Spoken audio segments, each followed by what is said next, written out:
are very, very excited to have another rec celebrity today. And Jared's going to introduce him for us. Yeah, we're fortunate to have Professor Eric Freyfogle with us from the University of Illinois. He's been with them for over 35 years, well known in the field of conservation. A lot of his work is related to conservation law and private property law, and he's also been working and been on the board of the Prairie Rivers Network recently and the National Wildlife Federation. I'll slip up in your treehouse. Yeah. Welcome. Thanks. It's cozy. Thanks for joining us. So what's the importance of the Prairie Rivers Network? We were talking about this a little bit off camera, but some of our members may not know about. Oh, sure. So it is a statewide conservation group. It's an environmental advocacy group. Located here? It is headquartered in Champaign, but it operates statewide. It is, as the name suggests, it is focused really on the welfare of our waterways generally, not just the water column itself, but aquatic life and the whole riparian corridors. It took on that focus about 15 years ago, nearly 20 years ago now, because it really wanted to be in favor of something. The organization's been around for now 50 years, but it mostly undertook to help people in a neighborhood fight off unwanted land uses. A reservoir that they thought was unwise, many of them were landfills and so on. So it was always fighting unwanted things, and the decision was made, listen, we have to be in favor of something. So what can you be in favor of in Illinois? We don't have big wilderness areas, we don't have charismatic megafauna, we don't have many of the things that other states can use to rally their citizens around. We do have rivers. We have a lot of rivers. Yeah. By one measure, and I still don't understand it, by one measure we have more miles of waterways than any other state. And that's where a lot of our wildlife habitat is. That's where a lot of our best recreational opportunities are. When you start with rivers, and I for a while years ago gave a talk called Starting with Rivers to explain our river focus. I said sooner or later nearly all of the unwise land uses in a state will end up degrading your rivers. And of course in Illinois, I mean the biggest land use by far is agriculture.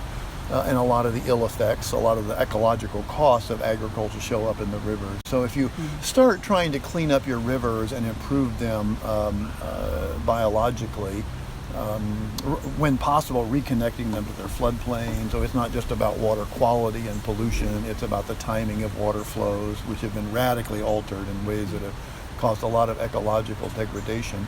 If you start with rivers to clean them up, inevitably you sort of end up going out onto the landscape to look at surrounding land uses. And Prairie Rivers is doing that. A lot of the programs now, or you're looking at things like the coal ash that's all lined up along the Middle Fork, Reading, just to burst in and degrade the river for miles. Wild and National Scenic River, right? Our only one. It is our only National Scenic River, yes. What's the name of the river? The Middle Fork. The Middle Fork is. Middle Fork of the Vermilion River, okay. right.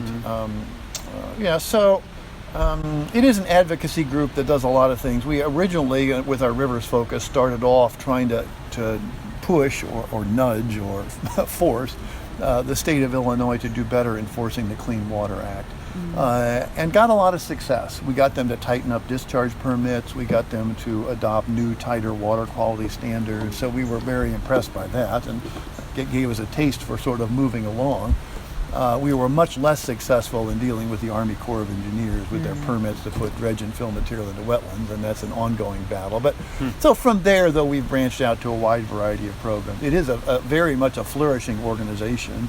In the 20 years I've been on the board now, we've gone from 2 staff members to 11, and our 12th one is coming on with a budget pushing $1 million. And for a conservation group like that isn't in the business of buying and holding land, that really is an impressive record. Because this is at a time when most environmental groups have been sort of stagnant or suffering. And park districts, forest preserves, conservation districts, and other similar local entities often receive ownership of properties to create parks, their preserves, trails, etc. And oftentimes the neighbors of these places are on private property, and they initially end up complaining, and they may even sue over the new development. So the question is, through that setup, Do you find any best practices in park, preserve, and trail development neighbor relations? Relationships. Yeah. Well, there you go. Good. So, How would you help everyone's relationships? right. So, if I might, let me come at that sort of indirectly. Yeah. American culture these days is pretty highly individualistic. We think of ourselves first as autonomous individuals, as consumers, Right. as workers, as landowners. And when things happen around us, our reaction often is to just think, how is this going to affect me? And so, Right. the fact pattern you're talking about, people are instinctively going to wonder, well, how is that going to affect me as an individual and my land, what I want to do on my land? My, right? My. Okay, so that is, of course, not the only strand of American culture. There is a second strand, which is still there and still fairly strong, and that is the strand of being a community member, of being part of something, of being part of a neighborhood, of being part of a community, of being a citizen. I would say really what park districts and the like need to do is somehow get the people around them to put on their citizen hats, to get to think about themselves as community members instead of as individuals, and to get them to ask, what does this development mean for my community? Is it a good thing for my community? Instead of getting them to think more directly, how is it going to affect me and its threat? Right. People are often feel threatened by change generally, Right. and they're fearful of it. They're a little bit alert when anybody new comes in the neighborhood, and so a park district or the like that comes into an area needs to know, you're entering a new neighborhood, and people are going to want to know, are you going to be a good community member? They've been there a lot longer than they have been there a lot longer. And so I would say that in reaching out to people, and of course it's good to do that, it is best really for you to talk in community terms and to get them to think about the community and whether it's going to be benefited by what you're doing. And so I think that the park district or the trail and the like can sell itself. And it ought to sell itself by talking about the ways it will be a good community member and that it can add value to the community. It can bring to the community things that aren't there and that can benefit. Yeah. It could be ecological. We can add, to the ecological health if you think people can understand those words. Sure. Maybe sometimes they're appropriate, sometimes not. Maybe it's the wildlife, it's the birding, it's the recreational opportunities.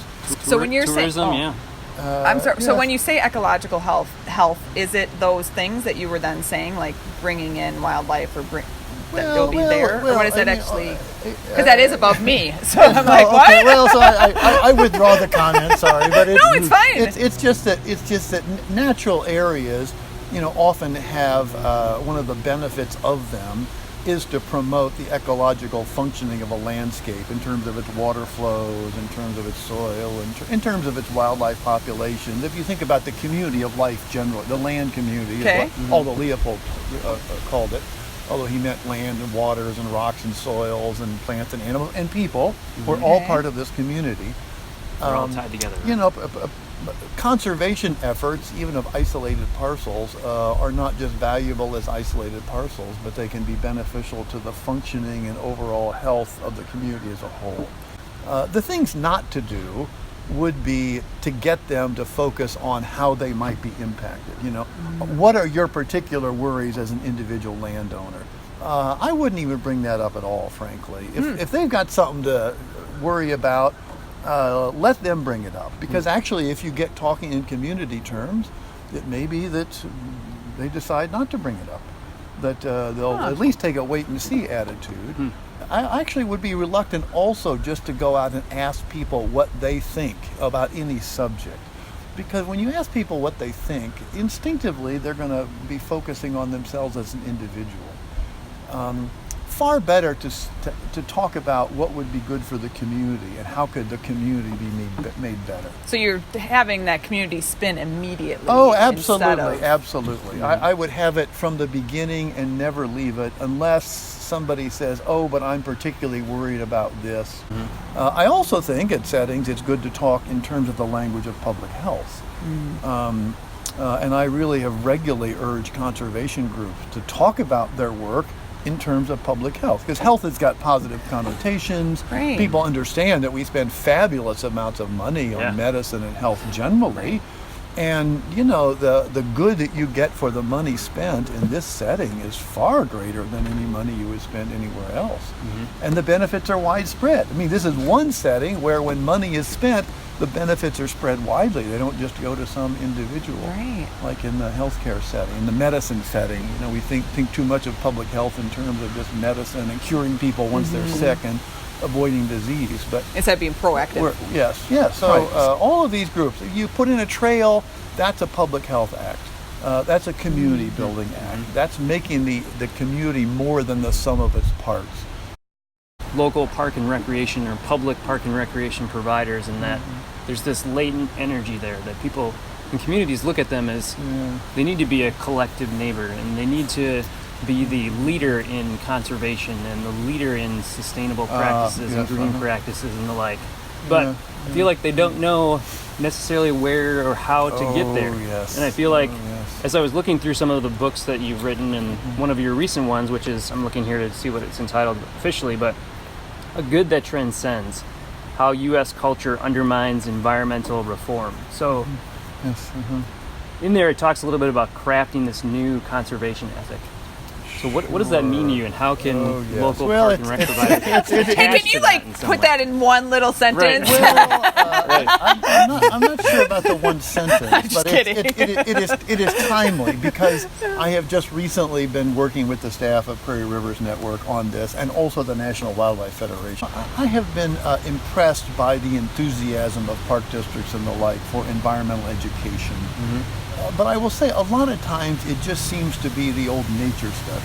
Let's go out and look at birds or plants and individual things in nature.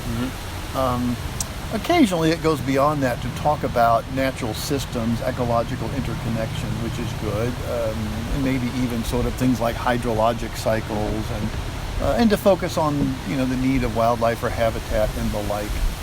All of this is very good.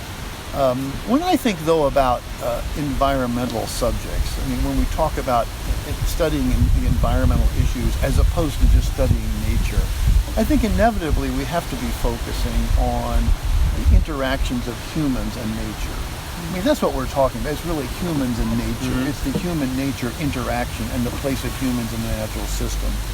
And of course, a lot of environmental education is motivated by a sense that we're degrading our landscapes. We're misusing them in some way. Obviously, in order to live, we have to alter nature. So that's the fact that we're altering nature isn't in and of itself bad. It's just that we are altering it in ways that strike us as unwise or misguided in some sense. With respect to those activities that clearly seem degrading, we often look at the human behavior involved and say, oh, here's what we're doing wrong, we need to behave differently. We look at what we're doing wrong. We don't often enough, though, ask, why are we doing it? That is, what are the motivations, what are the forces or factors that are getting people to behave toward nature the way they do? A real gap, I think. There are people who've done that. Some of our best environmental historians have really dug into that. It has been, frankly, one of the top issues with me for upwards of 25 years. A lot of people will say, oh, there's just too many of us. It's all about population. That's the cause. Well, I don't know, yes and no. Other people will point to technology. Oh, it's about modern technology. But the point I want to make is, although technology is important and population is important, also important, some would say more important than those really, is our culture. It's the way we perceive nature, it's the way we value it, it's the way we understand ourselves in relation to it. We don't really see nature the way it is, which is to say a very complex, interconnected, interdependent natural system. We fragment it. There's some historians would say the fragmentation and commodification of nature explains more than anything else our history of altering nature, for good and ill. We divide it into pieces, we valued the pieces in the market, an awful lot of parts of nature get thrown out because they're not valuable. the interconnections, the interdependencies. We tend to ignore and downplay. We don't really think about nature as a community of life. I mean, here, those who are familiar with the writings of Aldo Leopold will know I'm just stealing shamelessly from his thinking, which I do happily. It's well respected, so that's good. I steal shamelessly from the people who I think are the best. Well, that gets back to what's the difference between plagiarism and scholarship? Well, plagiarism is when you steal from one person. Yeah. Scholarship is when you steal from lots of people. Or as I like to say, good writers borrow, great writers steal. Right? I don't know about you, but I feel like I could listen to Professor Freyfogle talk for hours. Yes, this was so enjoyable. Thank you Thanks so for much. inviting me to your clubhouse. Yeah. I haven't been to the clubhouse in a long time. Yeah. Would love to get you to come and talk with some of the professionals here in the future if we can, and be happy to do hear it. more. Yeah, So good. Thank you very much for coming. Thank you. Yeah. It's Thank good to you, see Eric. Yes. Thank you. Great. Bye. Thanks.